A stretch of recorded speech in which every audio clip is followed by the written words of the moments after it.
ଆଜି ଆମେ ଆଲୋଚନା କରିବା ଗୋଟେ ବହୁତ ବଡ଼ ପ୍ରଶ୍ନ ଉପରେ।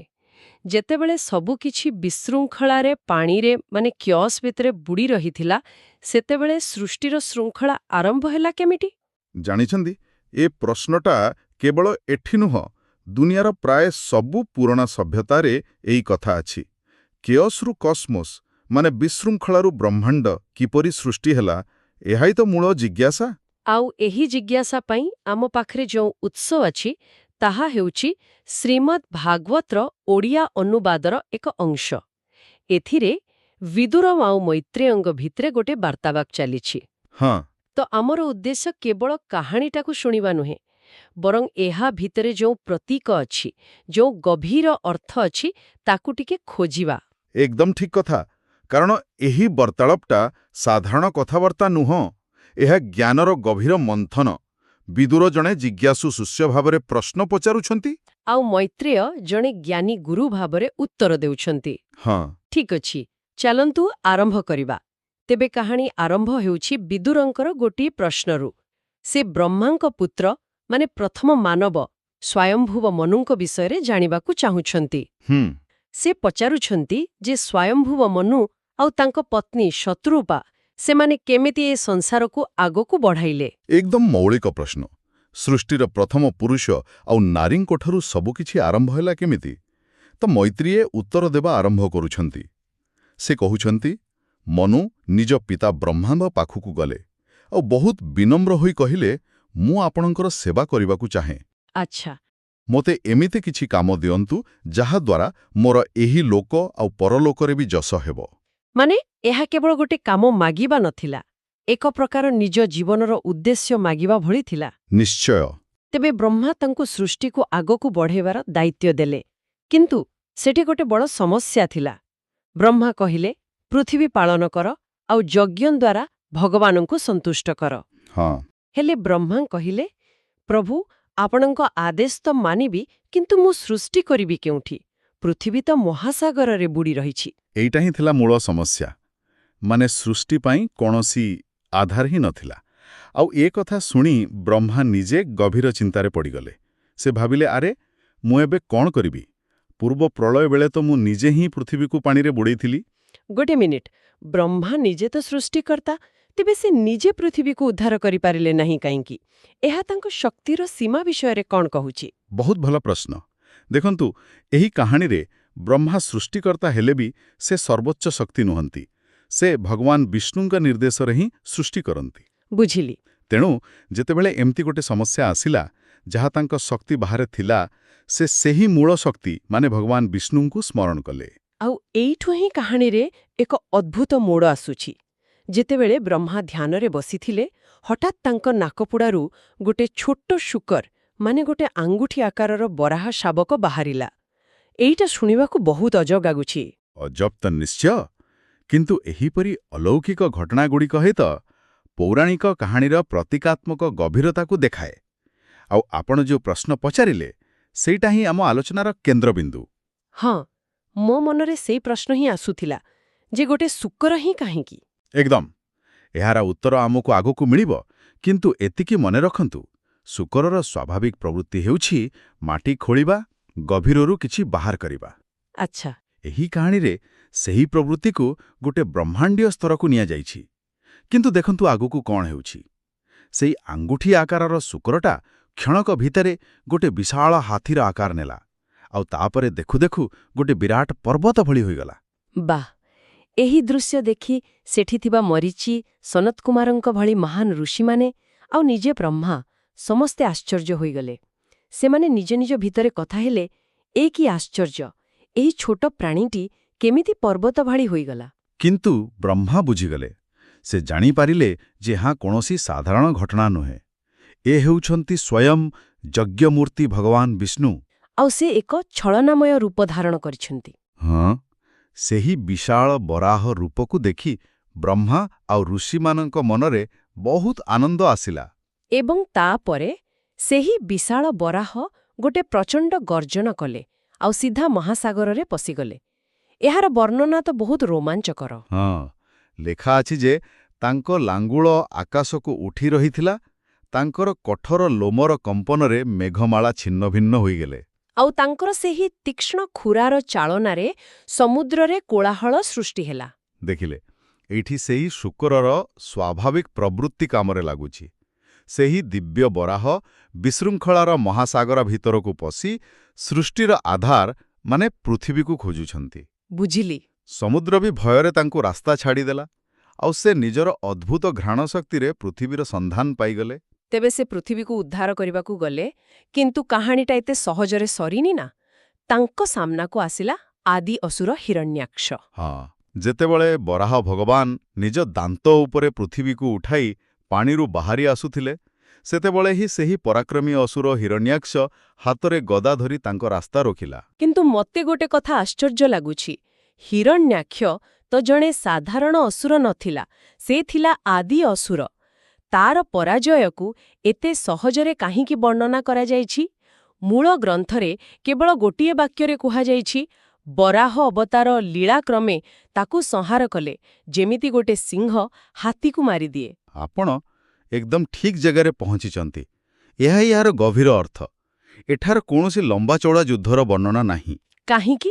କାରଣ ଏହା ଦେଖାଇବାକୁ ଚାହେଁ ଯେ ଦିବ୍ୟ ଶକ୍ତି ସାମ୍ନାରେ, ସୃଷ୍ଟିର ମୂଳ ସକାରାତ୍ମକ ଊର୍ଜା ସାମ୍ନାରେ ଏ ବିଶୃଙ୍ଖଳା ବା ନକାରାତ୍ମକତାର କୌଣସି ସ୍ଥିତି ନାହିଁ। ତାର ପରାଜୟଟା ସୁନିଶ୍ଚିତ ଆଉ ଅନାୟାସ। ଓହୋ, ତେଣୁ ଏହା ଏକ ସଂଘର୍ଷ ନୁହେଁ, ବରଂ ଶୃଙ୍ଖଳା ଦ୍ୱାରା ବିଶୃଙ୍ଖଳାର ସ୍ୱାଭାବିକ ବିଲୟ। ଏକଦମ। ବୁଝିଗଲି। ତେଣୁ ହିରଣ୍ୟାକ୍ଷର ସଂହାର ପରେ ସେ ପୃଥିବୀକୁ ନିଜ ଦନ୍ତ ଉପରେ ଧରି ପାଣିରୁ ବାହାରି ଆସିଲେ। ସେ ଦୃଶ୍ୟଟା ନିଶ୍ଚୟ ବହୁତ ଅଦ୍ଭୁତ ହୋଇଥିବ। ହଁ, ଗ୍ରନ୍ଥରେ ବହୁ ସୁନ୍ଦର ବର୍ଣ୍ଣନା ଅଛି। ଏକ ତମାଳ ଗଛ ପରି ନୀଳବର୍ଣ୍ଣ ଶରୀର, ତା ଉପରେ ଶୁଭ୍ର ଆଉ ତୀକ୍ଷ୍ଣ ଦୁଇଟି ଦାନ୍ତ, ଆଉ ସେଇ ଦାନ୍ତ ଉପରେ ଥିବା ପୃଥିବୀ। ବାଃ! ଏହି ରୂପ ଦେଖି ବ୍ରହ୍ମା ଆଉ ଅନ୍ୟ ଋଷିମାନେ ତାଙ୍କ ପାଖକୁ ଆସି ସ୍ତୁତି କରିବାକୁ ଲାଗିଲେ। ଆଉ ଏହି ସ୍ତୁତି ହିଁ କାହାଣୀର ସବୁଠୁ ଗୁରୁତ୍ୱପୂର୍ଣ୍ଣ ଅଂଶ। ଏଇଠି ହିଁ ଏହାର ପ୍ରକୃତ ରହସ୍ୟ ଖୋଲିଯାଏ। ତେବେ ଏବେ ଆସିବା ସେହି ମୂଳ ପ୍ରଶ୍ନକୁ। ଏସବୁର ଅର୍ଥ କ'ଣ? ଏହି ବରାହ ରୂପକୁ ଏତେ ମହତ୍ୱ କାହିଁକି ଦିଆଯାଉଛି? ଋଷିମାନେ ଯେତେବେଳେ ବରାହଙ୍କର ସ୍ତୁତି କଲେ, ସେମାନେ ତାଙ୍କୁ କେବଳ ଗୋଟିଏ ପଶୁ ରୂପରେ ଦେଖିଲେନି, ସେମାନେ ତାଙ୍କୁ ସମ୍ପୂର୍ଣ୍ଣ ଯଜ୍ୟର ସାକାର ରୂପ ଭାବରେ ଦେଖିଲେ। ଯଜ୍ୟ?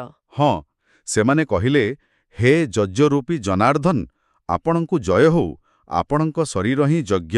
ଯଜ, ଗୋଟେ ପଶୁର ଶରୀର, ଆଉ ଏକ ଜଟିଳ ବୈଦିକ କର୍ମକାଣ୍ଡ, ଏ ଦୁଇଟା ଭିତରେ ସମ୍ପର୍କ କ'ଣ? ଏହା ତ ବହୁତ ଗଭୀର କଥା। ଏହା ହିଁ ତ ଏହାର ସବୁଠାରୁ ଆକର୍ଷଣୀୟ ଦିଗ।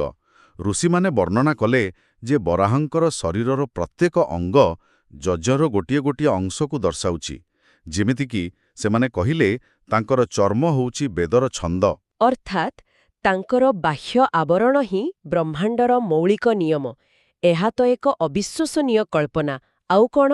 ହଁ, ଆଉ ତାଙ୍କର ଲୋମ ହେଉଛି ଯଜ୍ଞରେ ବ୍ୟବହାର ହେଉଥିବା ପବିତ୍ର କୁଶଘାସ।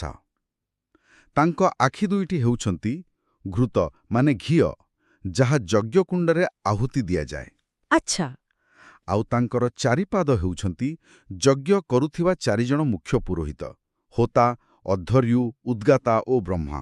ବାଃ, ମାନେ ସେହି ଦିବ୍ୟ ରୂପର ପ୍ରତ୍ୟେକ ଅଂଶର ଗୋଟେ ଆଧ୍ୟାତ୍ମିକ କାର୍ଯ୍ୟ ରହିଛି। ଏହା ଗୋଟେ ସୁନ୍ଦର କାବ୍ୟକ ତୁଳନା, କିନ୍ତୁ କିଛି ଶ୍ରୋତା ଭାବିପାରନ୍ତି ଯେ ଏହା ପରେ ଯୋଡ଼ା ଯାଇଥିବା ବ୍ୟାଖ୍ୟା। ମୂଳ କାହାଣୀରେ ଏହାର କିଛି ସଙ୍କେତ ଅଛି କି? ଏହା ଏକ ଯୁକ୍ତିଯୁକ୍ତ ପ୍ରଶ୍ନ। ଭାଗବତ ଭଳି ଗ୍ରନ୍ଥରେ କାହାଣୀ ଆଉ ତାର ଦାର୍ଶନିକ ବ୍ୟାଖ୍ୟା ଏକାଠି ଚାଲେ। ଋଷିମାନଙ୍କ ସ୍ତୁତି ହିଁ ହେଉଛି ସେହି ବ୍ୟାଖ୍ୟା। ଏହା କାହାଣୀର ଏକ ଅବିଚ୍ଛେଦ୍ୟ ଅଙ୍ଗ। ବୁଝିଲେ। ସେମାନେ ଆହୁରି ଆଗକୁ ଯାଇ ବର୍ଣ୍ଣନା କରନ୍ତି, ତାଙ୍କ ନାକକୁ ଯଜ୍ଞର ପାତ୍ର ଶ୍ରୁକ୍ ଓ ଶ୍ରୁବ ସହ ତୁଳନା କରାଯାଇଛି। ଶ୍ରୁକ୍ ଆଉ ଶ୍ରୁବ, ଏଗୁଡ଼ିକ କ'ଣ? ସାଧାରଣ ଶ୍ରୋତାଙ୍କ ପାଇଁ ଏହା ଟିକେ ଜଟିଳ ହୋଇପାରେ। ହଁ, ନିଶ୍ଚୟ। ଶ୍ରୁକ୍ ଆଉ ଶ୍ରୁବ ହେଉଛି ଏକ ଯଜ୍ଞରେ ଘିଅ ଢାଳିବା ପାଇଁ ବ୍ୟବହାର ହେଉଥିବା ବିଶେଷ ପ୍ରକାର କାଠ ଚାମଚ। ଓହୋ। ତେଣୁ ବରାହଙ୍କ ନାକକୁ ସେଇ ଆହୁତି ଦେବାର ଉପକରଣ ଭାବରେ ଦେଖାଯାଇଛି। ସେହିପରି ତାଙ୍କ ପେଟକୁ ଇଡ଼ା ପାତ୍ର, କାନକୁ ଚମସ୍ ପାତ୍ର ଆଉ ମୁଖକୁ ପ୍ରାସିତ୍ର ପାତ୍ର ସହିତ ଯୋଡ଼ାଯାଇଛି। ଅର୍ଥାତ୍ ସେ କେବଳ ଯଜ୍ଞ କରୁନାହାନ୍ତି, ତାଙ୍କର ପୁରା ଶରୀରଟା ହିଁ ଗୋଟେ ଚଳନ୍ତି ଯଜ୍ଞଶାଳା। ଏକଦମ ଠିକ୍।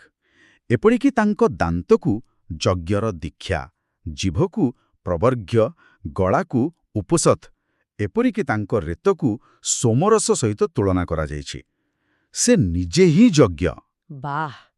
ତେଣୁ ଯେତେବେଳେ ସେ ପୃଥିବୀକୁ ଉଦ୍ଧାର କରୁଛନ୍ତି, ଏହା କେବଳ ଗୋଟେ ଭୌତିକ କାର୍ଯ୍ୟ ନୁହେଁ, ଏହା ଏକ ବ୍ରହ୍ମାଣ୍ଡୀୟ ଯଜ୍ଞ। ଏହା ଶୁଣିଲା ପରେ ତ ମୁଁ ଆଉ କେବେ ବି ଯଜ୍ଞକୁ ସେଇ ସମ୍ମାନ ଦୃଷ୍ଟିରେ ଦେଖିପାରିବି ନାହିଁ। ଏହା ସମ୍ପୂର୍ଣ୍ଣ ଗୋଟେ ନୂଆ ପରିପ୍ରେକ୍ଷୀ। ହଁ, ତେବେ ଯଦି ଆମେ ଏହାକୁ ଗୋଟେ ବଡ଼ ଚିତ୍ରରେ ଦେଖିବା, ତେବେ ଏହି ଗ୍ରନ୍ଥ କ'ଣ କହିବାକୁ ଚାହୁଁଛି? ଦେଖନ୍ତୁ, ଏଇ ଗ୍ରନ୍ଥ କହୁଛି ଯେ ସୃଷ୍ଟିକୁ ପୁନଃସ୍ଥାପିତ କରିବାର ଦିବ୍ୟ କାର୍ଯ୍ୟ ନିଜେ ଏକ ମହାଯଜ୍ଞ। ଯେମିତି ଯଜ୍ଞ ଦ୍ୱାରା ଦେବତାମାନେ ସନ୍ତୁଷ୍ଟ ହୁଅନ୍ତି ଆଉ ସଂସାରରେ ସନ୍ତୁଳନ ରହେ, ସେମିତି ବରାହରୂପୀ ଭଗବାନଙ୍କର ଏହି କାର୍ଯ୍ୟ ବ୍ରହ୍ମାଣ୍ଡରେ ଶୃଙ୍ଖଳାକୁ ପୁନଃସ୍ଥାପିତ କଲା। ସେ ବିଶୃଙ୍ଖଳାର ଜଳରାଶିରୁ ଶୃଙ୍ଖଳା ରୂପୀ ପୃଥିବୀକୁ ଉଦ୍ଧାର କଲେ। ହଁ, ଏହା ଏକ ପ୍ରକାରର ତ୍ୟାଗ ଆଉ ପୁନର୍ନିର୍ମାଣର କାର୍ଯ୍ୟ, ଯାହାକି ଯଜ୍ଞର ମୂଳ ଭାବନା। ଋଷିମାନେ ଆହୁରି ମଧ୍ୟ କିଛି ସୁନ୍ଦର ଉପମା ଦେଇଛନ୍ତି ନା? ଯେମିତି ତାଙ୍କ ଦାନ୍ତ ଉପରେ ଥିବା ପୃଥିବୀ ଏପରି ଦିଶୁଛି ଯେପରି କୌଣସି ପର୍ବତ ଶିଖରରେ ମେଘଖଣ୍ଡଟିଏ ଅଛି। ହଁ, କିମ୍ବା ଏକ ହାତୀ ନିଜ ଦାନ୍ତରେ ଏକ ପଦ୍ମଫୁଲ ଧରିଛି। ଏସବୁ ଉପମା କେବଳ କାହାଣୀକୁ ସୁନ୍ଦର କରୁନି, ବରଂ ଘଟଣାର ମହାନତାକୁ ମଧ୍ୟ ଦର୍ଶାଉଛି। ଆଉ ସେମାନେ ଗୋଟେ ବହୁତ ଗୁରୁତ୍ୱପୂର୍ଣ୍ଣ କଥା କହି ପ୍ରାର୍ଥନା କଲେ। ହଁ, ସେମାନେ କହିଲେ, ହେ ପ୍ରଭୁ, ଆପଣ ହିଁ ସମସ୍ତ ଜୀବଙ୍କର ପିତା, ଆଉ ଏହି ପୃଥିବୀ ସମସ୍ତ ଜୀବଙ୍କର ମାତା। ଆପଣଙ୍କ ଛଡ଼ା ଆଉ କିଏ ଏହି ମାତାଙ୍କ ଉଦ୍ଧାର କରିପାରିବ? ଏହା କେବଳ ଏକ ସ୍ତୁତି ନୁହେଁ, ଏହା ଏକ ସ୍ୱୀକାରୋକ୍ତି ଯେ ଦିବ୍ୟ ହସ୍ତକ୍ଷେପ ବିନା ଶୃଙ୍ଖଳା ସମ୍ଭବ ନୁହେଁ। ଏକଦମ। ତେବେ ସୃଷ୍ଟିର ଆରମ୍ଭ ବିଷୟକ ଏକ ସରଳ ପ୍ରଶ୍ନରୁ ଆରମ୍ଭ ହୋଇଥିବା ଏହି ଆଲୋଚନା ଆମକୁ ଗୋଟେ ବ୍ରହ୍ମାଣ୍ଡୀୟ ସଂଘର୍ଷ, ଏକ ଦିବ୍ୟ ଯଜ୍ଞ ଆଉ ଗଭୀର ଦାର୍ଶନିକ ପ୍ରତୀକ ଭିତରକୁ ନେଇଗଲା। ତାପରେ କ'ଣ ହେଲା?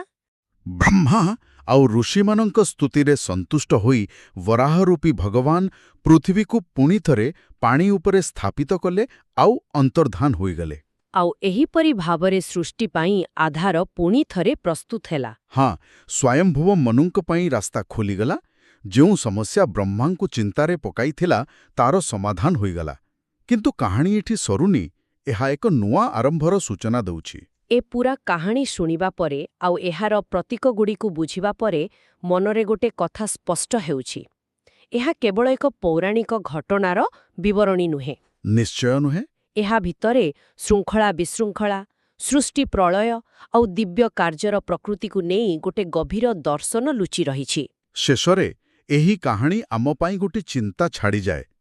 ପୃଥିବୀର ବିଶୃଙ୍ଖଳିତ ପାଣିରେ ହଜିଯିବା ଆଉ ପୁଣି ଏକ ଦିବ୍ୟ ଶକ୍ତି ଦ୍ୱାରା ଉଦ୍ଧାର ହୋଇ ପୁନଃସ୍ଥାପିତ ହେବାର ଏହି ଚକ୍ର, ଏହା କ'ଣ କେବଳ ସମୟର ଆରମ୍ଭର କାହାଣୀ?